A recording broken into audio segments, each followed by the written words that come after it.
Hey guys, it's CHP Technologies here, and here I have the iPhone SE. This is Apple's latest iPhone, and you guys had some questions, so let's get answering.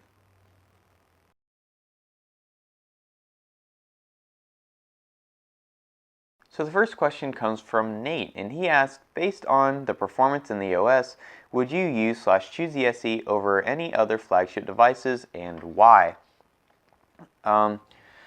So based on the OS and the performance, I have been kind of an iPhone guy for a little while. I have recently been changing a lot over to Android. I don't have as many iDevices as I used to. I don't even have my iPhone 6 Plus anymore. I traded that in for the Galaxy S7, which that kind of shows where I'm going now. But would I choose it over any other flagship? Based on the OS, yes, because I do miss iOS. I do have an iPad mini, but obviously that's not the same thing. Now, would I choose it for the performance? I probably would, yeah, because this thing is on par with Apple's iPhone 6s. And that actually kind of leads into his second question, which was, would you prefer the SE over the 6s? Not in terms of size, but of performance. And performance-wise, like I just said, this is basically an iPhone 6s crammed into the 5s's body. And I'm a pretty big fan of it. I do like being able to use this thing one hand. It does get hard trying to use it with two hands, though. This is not a two-handed phone by any means. But I end up doing that a lot, and that's why I would choose the 6s over this guy, is because of size. I mean, I know he said not because of size, but because they're performance-wise and spec-wise, they're practically identical. In terms of size, I would pick the 6s over the SE. So next question comes from Struffing Ping. That's the best I can do. But he asks, which feels way more comfortable, an SE or a 6s? I would have to say it all depends. Like, one-handed wise, this guy, the SE, feels awesome because it has those sharp edges that it gives you kind of a good solid feel. You know you have the phone in your hand. Whereas with the 6s, it is curved, it's slippery, and that is something that kind of makes it iffy with that device. But I think that I'd have to say, I'm going to go with the SE. I'm going to go with the SE on that one, simply because, like I said, you get the sharp edges, it fits in your hand properly. Especially people with bigger hands. For people with bigger hands, I would assume that this probably is not a very comfortable phone because you have to kind of, just kind of lightly hold it. You just have to, But yeah. So next question is from Fabian Chavez. I'm going to assume that's how you say that. He wanted to know how long the battery lasts on heavy usage. So I used to, I posted a lot of screenshots of my battery life throughout my roughly, I want to say, a month or so that I've had this, and the battery life has been amazing. I was actually able to go one day. I was actually able to go a full, I want to say, like day and a half. I had 10 hours of usage and 24 hours of standby. So that was pretty good. This thing does last quite a while, actually, on battery. I can play a lot of, I'll play Mortal Kombat on this thing a lot, even though it's a tiny phone. Now the next one comes from Technology Master, and he wanted me to do a game review, a camera review, and a full review. Now, I'm obviously not doing 3 separate videos right now. So let's just take these into question. So gamer performance is amazing. Like I said before, I play Mortal Kombat on this thing a lot, and it runs with no hiccups. You can play Asphalt 8, Mortal Kombat, whatever you want, and this thing will not stutter. And it's all thanks to that A9 processor and the 2 gigabytes of RAM that are in this guy. Because without those, it probably, the graphics would look bad and they would stutter a lot. So gaming wise, this little guy is a beast. Now, the camera review, I actually just finished my video on the my camera shootout, which was the Galaxy S7 versus the iPhone 6s/SE and the Nexus 5X. So I'll have that linked in the card up here or over there, whichever way it goes. But yeah, I'll have that video linked. Basically, I said the S7 won in that video, so just a spoiler. But in my opinion, like the iPhone had warmer images throughout basically the whole thing. The tones were just warmer, but I know an iPhone camera is probably one of the best cameras out there because it's able to accurately reproduce colors. It's able to expose properly. The iPhone camera can do a lot of things right, and it's overall just a great camera. And since this thing can shoot 4K, it's that much better. Now, full review, you're watching it right now. So there's that. Alright, so Turbo asked me quite a few questions. So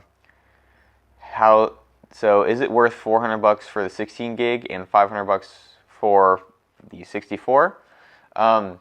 Is it worth $400 for the 16 gig? I mean, the price of this phone shouldn't even be as high as it is, really. It should be maybe, I would say like $300, $350, because again, a lot of people have said this too. They kind of got lazy here, and they just recycled, which I'm not exactly complaining about. But 16 gigabytes, you should not have. And if you do pick it up, I recommend getting the little Hutu external iOS battery, or not battery, storage. I'll have that video linked up in the card as well. I just did a review on that recently, but it's a small little drive, lightning on one end, full-size USB on the other, plug it into the lightning connector, download the app, and you have 32 gigabytes of more storage. The one I have here is a 64 gigabyte model, so I dropped the money on the 64 gigabyte model. How's the selfie camera? Well, I've seen a lot of people complain about this. Someone else asked about the front camera. It was Ronaldo Camphor. He also wanted to know what the front-facing camera was like. So let me go ahead and I'm going to open the camera. I'm going to turn my phone sideways. And I'm going to flip the camera around. And so this is a test of the front-facing camera. The front-facing camera on the iPhone, even though it's 1.2 megapixels, this is the same camera we've had on iPhones before in the past, and nobody complained then. But just because the 6S got a bump to 5 megapixels, and this one didn't, everybody's going crazy. I mean, you can see that there is a lot of digital noise going on right here. I can even see that on the screen. So low light wise, the front-facing camera isn't great. But there's nothing wrong with this camera. It's still a great camera. iPhone cameras, all the time, have been great. So, front-facing camera is good.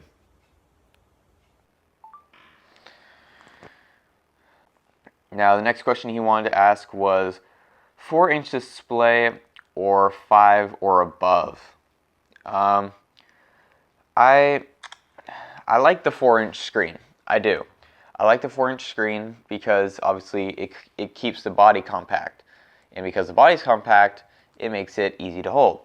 Now, 5-inch and above screens, I have a couple of those. I have the OnePlus X, which has a 5-inch screen, the Galaxy S7, which has a 5.1-inch screen, the Nexus 5X, which is a 5.2-inch screen, and then the OnePlus 2, which is a 5.5-inch screen.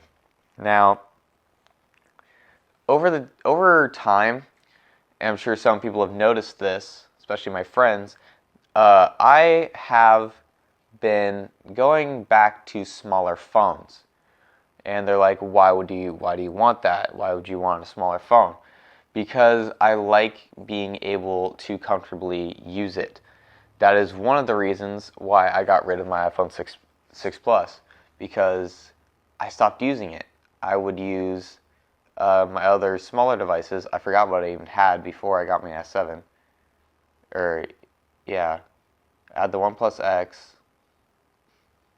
I didn't have this yet. At the I think I was just using the OnePlus X a lot, and I was like, okay, I'm just gonna get rid of this thing because I don't use it. So, yeah, don't get me wrong, there are benefits to bigger devices. You know, bigger screen, better battery life. That's one of the things I loved about my 6 Plus, was that I could probably get a good 2 days out of my 6 Plus. Now, a lot of people say that after about 6 months, that battery will crap out and you'll have bad battery life after that. I never experienced that. I even had my phone jailbroken, and I had my phone for about a year, and I never had that issue. And with this little guy here, I actually can get about the same battery life I did on my 6 Plus. And the reason for that is not only the better chipset, but also a smaller screen, less pixels to power. You get the gist of it. Now, Turbo also wants to know, are the speakers loud and crisp enough? And actually, yes, they are. I've been surprised by how loud this little guy can get. Sometimes I'll be at work and the store will be closed, and so we're allowed to play our music. So I would whip out my phone, turn on Spotify, throw it back in my pocket, and this thing would blast through my pocket if I put it at full volume, which I never did. But this little guy can get really loud, and which is really good. I mean, I'll give you guys a little audio test here in a minute, but it's just fantastic. I mean, you can't really complain about this. The speakers, like, they're actually really, really good.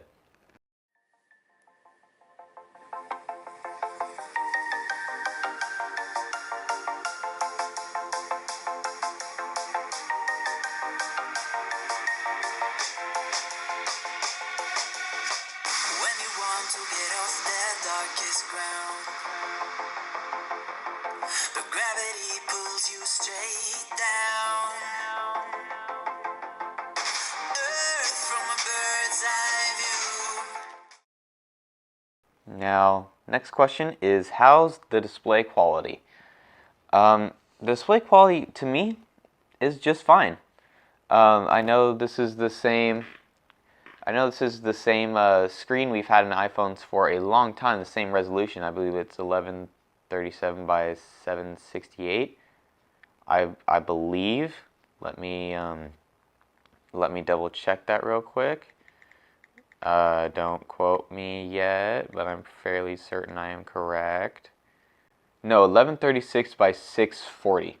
So I was close, but and it has a pixel density of 326.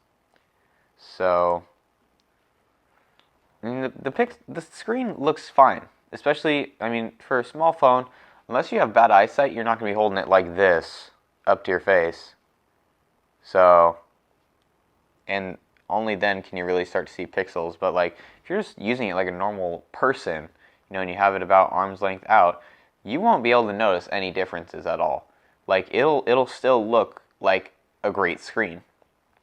And again, like I said, this is the same screen we've had on an iPhone for forever. I mean, the 6S even still has the same screen, but it has a bigger screen, so it's less pixel dense. Now, the last question, and this kind of goes with the previous question on with Fabian asking how long the battery lasts on heavy usage.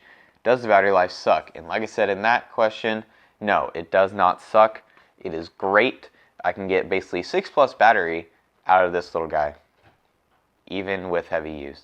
So that's pretty good. Now we have Farelli. I hope I'm saying that right. And he wanted to know if what was the durability of the matte edges compared to the iPhone 5 and 5S's chamfered ones. So the matte edges, all this has held up very well. Now I have had a case on this phone for a little bit, a case on this phone a lot, and I actually recently picked up the Spigen, what is this, the Spigen Rugged Armor. This case is awesome, by the way. I love the way it looks, I love the way it feels. I'll put it in the description if you guys want to pick it up for your SE or even your iPhone 5 or 5S. But the durability of the matte edges is awesome because with it being matte, it's kind of like the same as the back. So you won't, if there is a scratch and it's not like a very deep one, you're not going to notice it. Now, with my iPhone 5 that I had the slate black one. So the bluish black color before they got space gray. And that thing chipped so easily, and you could see the silver shining through it, and it looked so bad. And it really sucked, because I was like, I just want to, I mean, I'm sure some of you people have seen it too, where they take their black phone and they sand off all the black, and it's just a black and silver. And I think that looked really good. But that's probably where they got the idea of space gray. But the matte edges will definitely hold up very well. I do use my phone without a case fairly often as well, like I am right now. I do this from time to time. I don't take it out this way though, because of fear of dropping it. But chamfered edges, or sorry, the matte edges, which is something I actually really like. It looks really nice. The matte edges hold up very well. Now, the last question we have is from Yash, and he asks, does the iPhone SE stand for edition?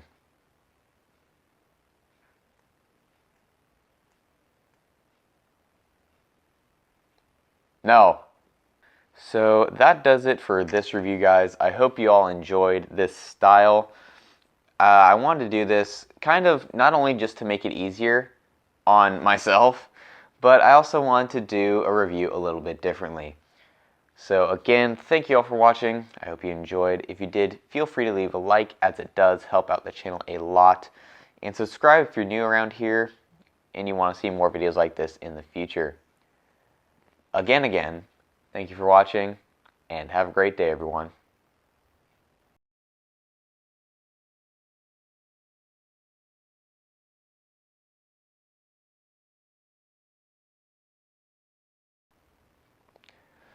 Yeah, all done.